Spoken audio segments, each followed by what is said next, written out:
Juan Archibaldo Lanús es abogado de la Universidad de Buenos Aires y doctor en letras de la Universidad de la Sorbonne en Francia. Se trata de uno de los diplomáticos más experimentados que tiene la Argentina. Él ha sido secretario de Estado de Relaciones Internacionales y 2 veces embajador de la Argentina en Francia. También representó a nuestro país ante la UNESCO. En su vasta carrera ha desempeñado múltiples funciones representando a la Argentina ante numerosos foros internacionales. Es economista, es profesor emérito del Instituto de Servicio Exterior de la Nación. Es autor de numerosos libros sobre las relaciones exteriores de la Argentina, entre ellos De Chapultepec al Beagle, un clásico de la diplomacia nacional. En su último libro publicado, Libertad o Sumisión, decodifica con lucidez los fenómenos de cambio que se verifican a nivel mundial. Hoy, Archibaldo Lanús nos acompaña en Efecto Mariposa. He leído hace pocas semanas un artículo tuyo publicado en el diario Clarín, en el cual abordás la cuestión referida a la política de neutralidad que ha seguido a lo largo de décadas la Argentina. Una política de neutralidad que podría decirse que se inicia a fines del siglo XIX con Roca, que en 1914, cuando estalla la Primera Guerra Mundial, Argentina se declara neutral, lo mismo hace en 1939, resiste la presión de Estados Unidos y los países americanos en la Conferencia de Río de 1942, negándose a romper relaciones con los países del eje. En fin, después de terminada la guerra, en 1946, el gobierno argentino retoma las relaciones con la Unión Soviética, de alguna manera rompiendo la instrucción, digámoslo entre comillas, de Washington de mantener a la Unión Soviética apartada. La pregunta que yo te quiero hacer es, ¿estamos en presencia de una tradición diplomática que influyó en nuestra historia? ¿Qué balance harías de esto? Bueno, primero esto es una vieja historia, no es algo reciente. La primera vez que yo tenga conocimiento que tiene que pronunciarse la Argentina fue en la guerra de Chile y España en 1865. La segunda, cuando Chile tuvo un problema con Bolivia en el 78, por ahí. Y luego España con Estados Unidos a fin de siglo, finalmente Turquía e Italia también, y después los dos grandes acontecimientos mundiales que fueron la Primera y la Segunda Guerra. Yo, si me hace un balance de hasta ese momento, yo creo que fue muy positivo y además adecuado a los intereses argentinos. Nosotros estuvimos alejados de esos conflictos, generalmente armados por la política de poder, por ambiciones nacionales, por cuestiones, digamos, regionales. Muchas veces la guerra de los Balcanes también nos mantuvimos afuera. Y yo creo que eso permitió, primero, tomar distancia a esos conflictos frente a comunidades, en algunos casos Italia y Turquía, que tenían gente en nuestro país, y luego a preservar nuestras corrientes comerciales, que eso es lo más importante, y eso se nota muy bien en todas las 2 guerras, por ejemplo, de las 2 guerras y al final de la Primera Guerra Mundial. Ahora, entiendo que la Argentina pagó un costo político a la hora de poner en marcha la estructura de las Naciones Unidas. Estados Unidos hasta ese momento es neutral y nosotros seguimos la misma política. Cuando Estados Unidos cambia la posición, nosotros debemos obligarnos a cambiar también. Y nosotros no cambiamos. Y sin embargo, soportamos un verdadero hostigamiento económico durante muchos años. Yo tengo una larga lista que la tengo en el libro Chapultepec al Beagle, donde he detectado el embargo del oro, las confiscaciones, bueno, una cantidad de medidas que la Argentina resistió con gran prudencia y sin hacer anti-norteamericanismo. Perón jamás levantó la bandera antiamericana invocando las restricciones y el hostigamiento que puso Washington a la Argentina. Jamás. La Argentina es uno de los 50 países fundadores de las Naciones Unidas. Exactamente, 50 y algo, sí. En el 45 porque se pone... logra ingresar. Exactamente. A pesar del hostigamiento. Del hostigamiento y a pesar también de la actitud del soviético que no quería que la Argentina fuese miembro, sino antes estaba declarando la guerra a Alemania. Eso ocurrió en 1945, pero 3 años después, en 1948, la Argentina irrumpe en la política internacional. En ese momento Juan Atilio Bramuglia era el canciller de la Argentina y le tocó presidir el Consejo de Seguridad de Naciones Unidas. Se produce el bloqueo soviético a Berlín. Berlín estaba dividido en 4 partes, hubo que hacer un puente aéreo. Las potencias confían en el canciller argentino que preside el Consejo de Seguridad y este hombre pilotea exitosamente la operación de destrave. ¿Qué nos puedes contar al respecto? Fue una de las operaciones más brillantes que tuvo la Argentina en la historia internacional. ¿Por qué? Primero fue una situación nueva totalmente, un gobierno fuera de un contexto tan importante como la cuestión de Berlín, y luego un gobierno nuevo, como 48. Cuando le consulto a Perón si debía o no aceptar el ofrecimiento del general Marshall, que debería retirarse porque él debía dejar el cargo a favor del que sigue, que era de Argentina, Perón le dijo, lo vi la carta que le contestó, le dijo, bueno, acepte, veremos qué podemos sacar de provecho. Y realmente la actitud y el comportamiento de Bramuglia fue un hecho ejemplar. Ejemplar. Me dicen que fue recibido después como... Bueno, después, como la actitud del canciller argentino, reconocida en Washington, mereció la invitación del general Marshall a Washington para conocerlo, este hombre tan excepcional, Mira, a quien le pidieron el premio Nobel en su momento. El presidente americano también lo recibió. Bien. Así que tenemos ahí un triunfo que muchas veces se ignora en la Argentina, es totalmente ignorado.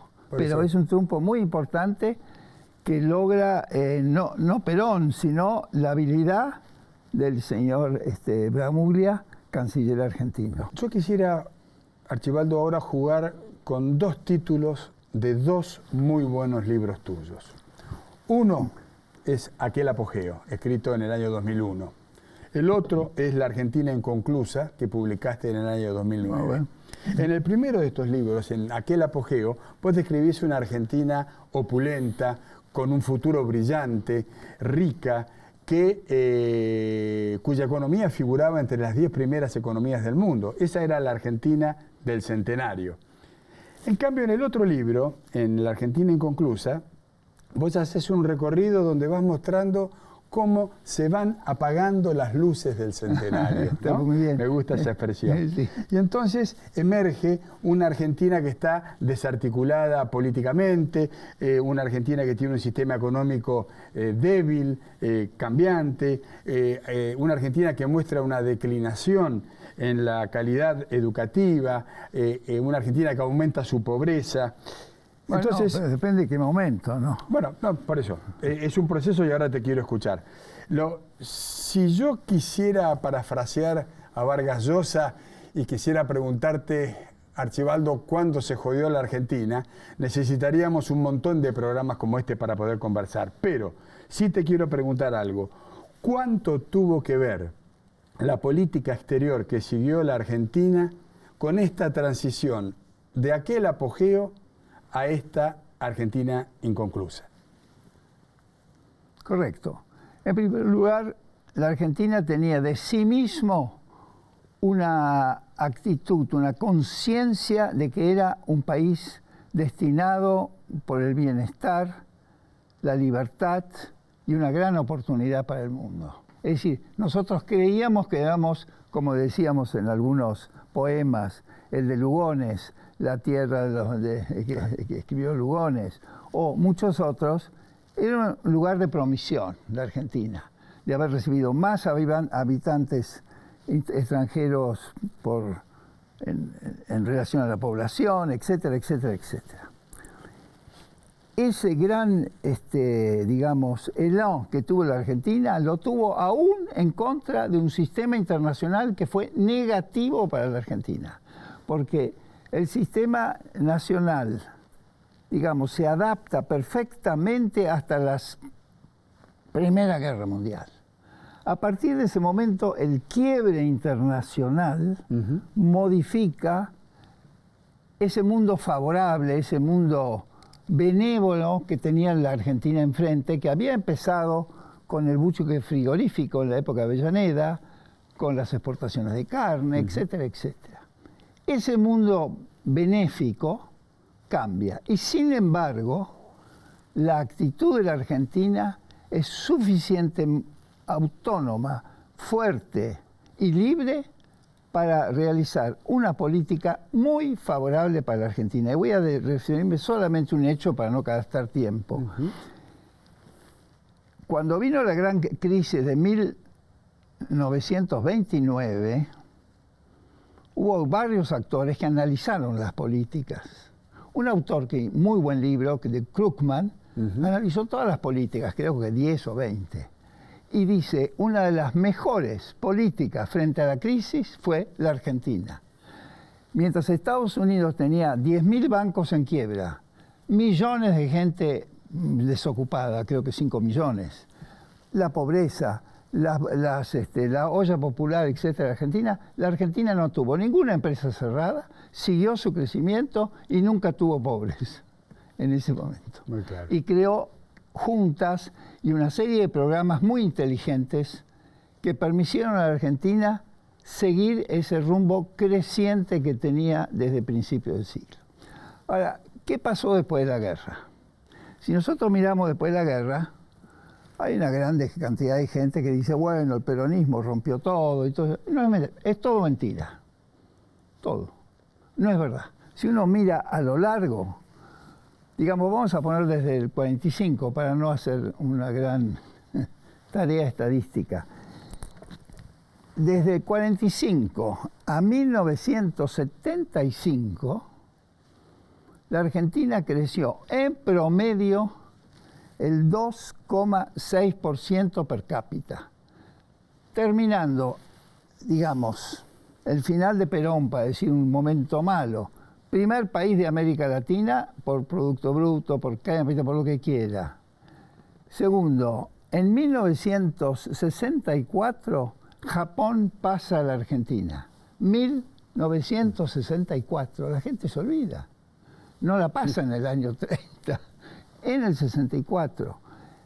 Nosotros teníamos mejor nivel de vida que España, que Francia. Bueno, ¿qué pasó? Yo creo que el momento, para ser corto, que quiebra la Argentina y que es definitivo para mí, y estoy seguro poder demostrarlo, es el gobierno militar 76, hasta ahora. Si miramos desde esos dos momentos, tenemos un crecimiento de 2,6 y desde el 76 hasta ahora, hasta el año pasado, el cálculo que yo tengo, 0,2% de crecimiento per cápita. Además, con un crecimiento del 7 o 6% por año acumulativo de pobreza. Y evidentemente todos los otros índices, que es la educación, en fin, todos los otros índices. No quiero quedar. Así que yo creo que ahí hay un quiebre. Hoy, ese sistema de normas y de instituciones generado después de la Segunda Guerra, lo que se conoce como el multilateralismo, ha entrado en crisis. Hoy yo creo que nadie espera soluciones buenas y rápidas de la Asamblea General y sobre todo veo una impotencia definitiva en el Consejo de Seguridad. La posibilidad de veto que tienen los 5 miembros permanentes hace que el Consejo de Seguridad de Naciones Unidas, que es el órgano competente en lo que se refiere a las amenazas a la paz y la seguridad internacional, no pueda hacer nada en Ucrania, no puede hacer nada en Gaza, no haga nada en Sudán, etcétera, etcétera, etcétera. Yo creo que los grandes países que son los responsables, evidentemente, de formar la opinión mayoritaria del consensos mundiales, han dejado de creer en el sistema creado por las Naciones Unidas, que está basado en la seguridad colectiva. Además, hay una política de algunos países que promueven la guerra preventiva. No quiero decir quiénes, porque conozco algunos secretos de Estado militar, la guerra preventiva y luego una serie de descabilificaciones para participar en el sistema mundial. Entonces, evidentemente esto, en vez de preparar para la paz, me parece. Y ahí está el rol de América Latina. Yo tengo un gran concepto de lo que hemos hecho los latinoamericanos en el concierto mundial. Profundicemos un poco eso. Para mí es clave. Fíjense que vamos a ubicarnos en la conferencia de San Francisco. Cuando Roosevelt dijo... San Francisco en 1945 se pone en marcha las Naciones Unidas. No se puso, se iba a poner en marcha. ¿No? Se iba a poner en marcha. Stalin propone crear zonas por zonas de influencia, es decir, soviética, esto, lo otro, lo que sea. Y un muy inteligente presidente americano dijo, no, tenemos que crear un sistema, one world, dijo Roosevelt, en San Francisco, one world. ¿Y qué era ese? Bueno, que teníamos que crear un sistema en donde todos se incorporan, todos están incorporados al sistema. Por eso es que las reglas que tienen las Naciones Unidas no se pronuncia nada sobre la economía, no hay ninguna opción, ni sobre la democracia, no, nada. Lo que establecen las Naciones Unidas son conductas legales adecuadas a ciertas normas, no intervención, no injerencia en los asuntos internos, solución para los medios pacíficos, Es decir, son normas de conducta para ingresar en el sistema. Más allá es nacional. Por eso, cuando un país califica, no, yo no estoy de acuerdo porque no tiene una democracia, eso no está en Naciones Unidas. Ahora lo estará por otras resoluciones. Pero en realidad el sistema es un sistema de conductas legales para participar. Ahora, esas conductas legales, ¿en base a qué criterios se hicieron? Los de América Latina. Claro. No había nadie que tenía eso. Eso es la maravilla, y que nosotros no festejamos, vamos a decir. El Asia es un país de imperios, el poder, los chinos, los japoneses, un sistema de imperios. Europa es un sistema basado en la guerra, en el colonialismo, en la ocupación de, no hablemos de Inglaterra, el 10% del África a principios del siglo, a final del siglo XIX tenía el 90%. Bueno, todos los países europeos en general más o menos son colonialistas.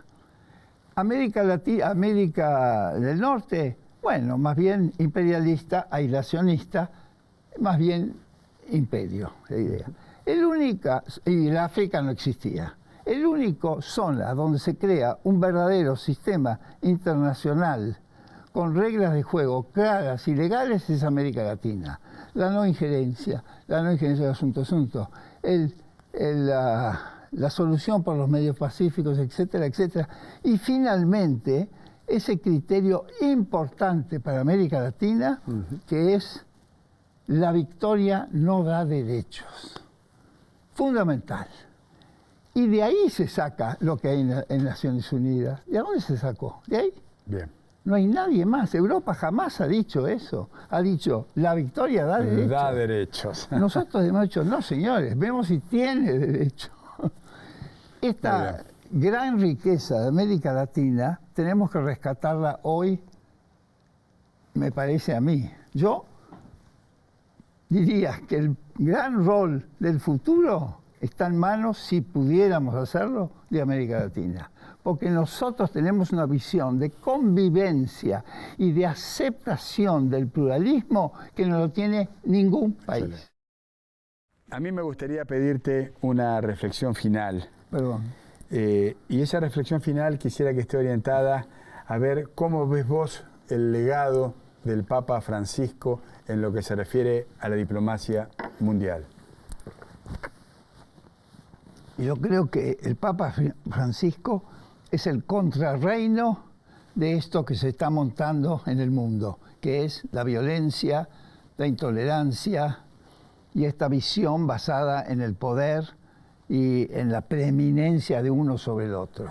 Francisco lo que ha hecho, que es extraordinario en ese sentido, me parece, que es incluir a todos. Todos forman parte de mi universo, por su sexo, por de preferencias ideológicas, porque son desocupados, porque están abandonados, todos tienen que formar parte.